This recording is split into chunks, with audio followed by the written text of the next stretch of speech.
Nous sommes samedi 25 février et aujourd'hui nous avons tenté avec la Croix-Rouge internationale et le Croissant-Rouge syrien de sauver les 4 journalistes qui se trouvent à l'intérieur de la zone fermée de Bab Amr Homs. Donc ces journalistes enfin 2 d'entre eux ont lancé un appel vidéo via le net.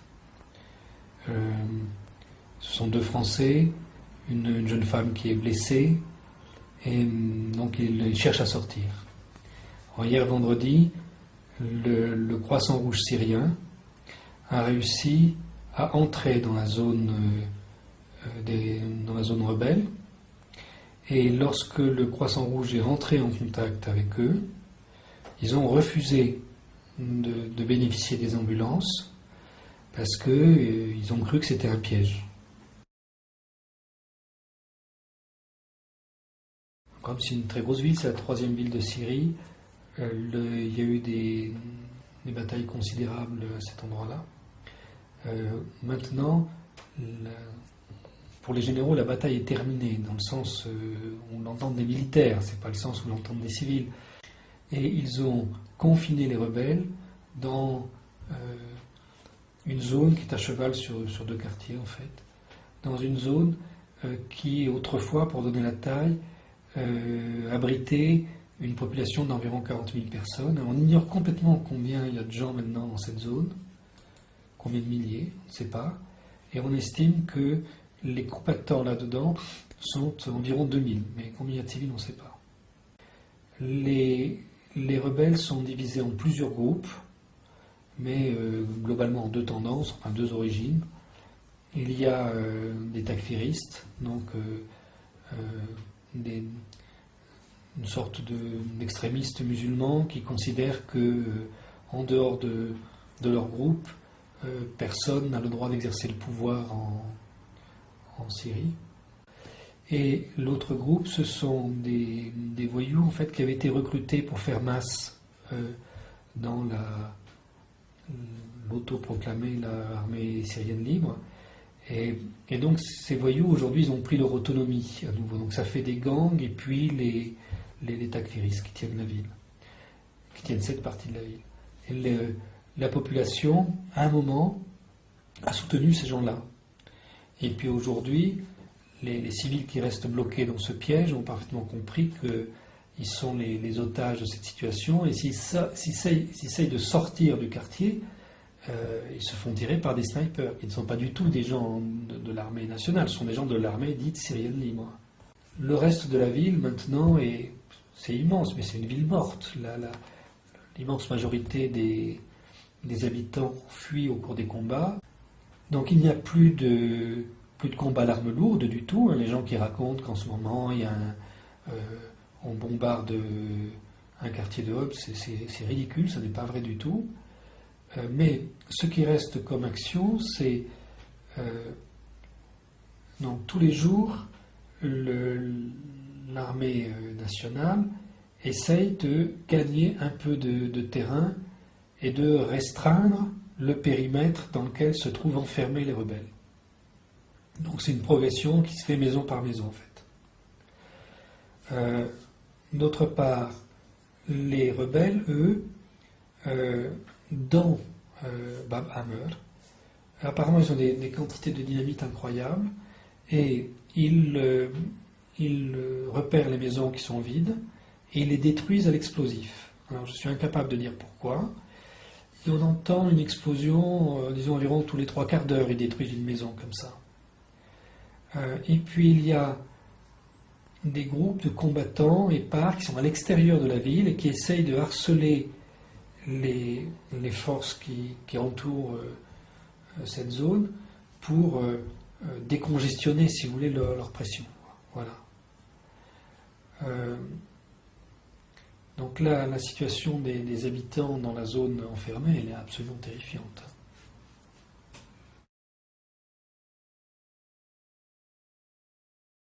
Alors, on parle de 2 journalistes français, mais il y a au moins en plus un anglais et un espagnol.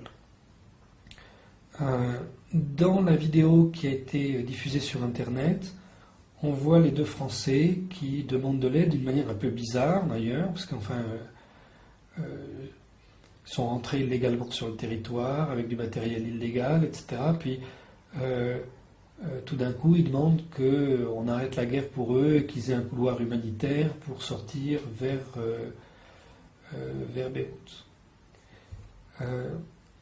On a un certain malaise quand on regarde cette vidéo, pas simplement parce qu'il y a une certaine incongruité à demander un cessez-le-feu pour soi quand on est venu observer une guerre où il y a eu un très grand nombre de victimes, mais parce qu'on sent dans le comportement des personnes qui sont filmées quelque chose qui ne va pas. Et évidemment, si on réfléchit, on comprend ce dont il s'agit. Parce que s'ils ont été capables d'uploader cette vidéo sur le net, c'est qu'ils ont des téléphones satellitaires. Mais s'ils ont des téléphones satellitaires, pourquoi n'ont-ils pas appelé leur rédaction? Pourquoi n'ont-ils pas appelé leur famille? Pourquoi n'ont-ils pas appelé les autorités françaises pour obtenir du secours? Pourquoi ils choisissent cette voie d'une vidéo sur le net? Donc on comprend très bien qu'ils ont eu accès à cette transmission pour envoyer cette vidéo, mais qu'en fait ils ne contrôlent pas cette transmission. Ils sont prisonniers dans la situation où ils sont. Je suis allé là-bas parce que comme les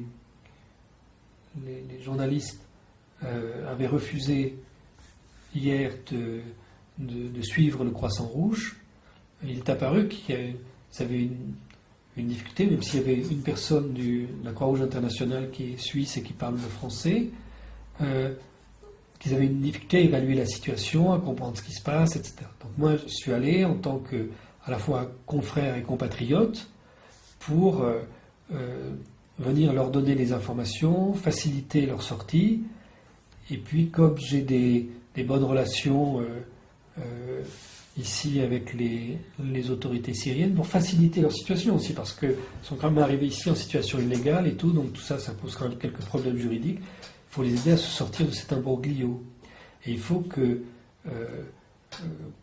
Elie Bouvier, qui est blessé, puisse être soigné le plus vite possible.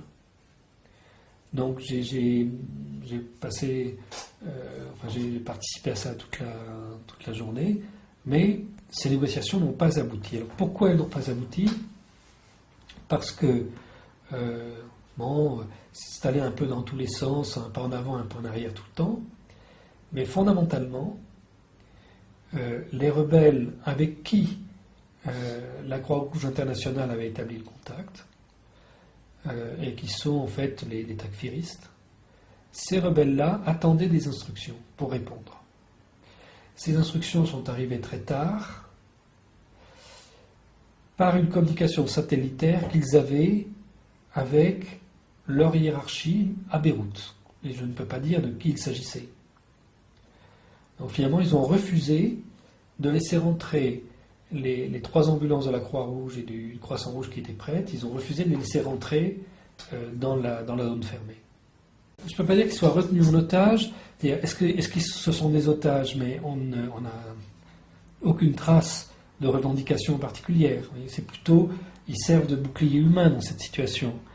Parce que probablement, les rebelles se disent qu'il n'y aura pas d'assaut final tant qu'ils détiendront ces journalistes. Enfin, c'est la seule hypothèse que j'ai pour expliquer leur réaction. C'est tout à fait possible de sortir de ce mauvais pas, et que ceci dépend des pressions qui seront organisées par le groupe de ce qui s'est appelé les États amis de la Syrie, là, qui s'est réuni à Tunis, et qui a tout à fait les moyens de faire passer l'instruction aux rebelles de laisser sortir ces journalistes.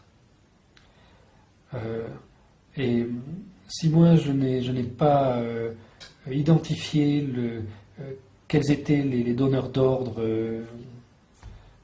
qui donnaient leurs instructions là, par téléphone satellitaire, j'imagine que les États savent très bien de qui il s'agit.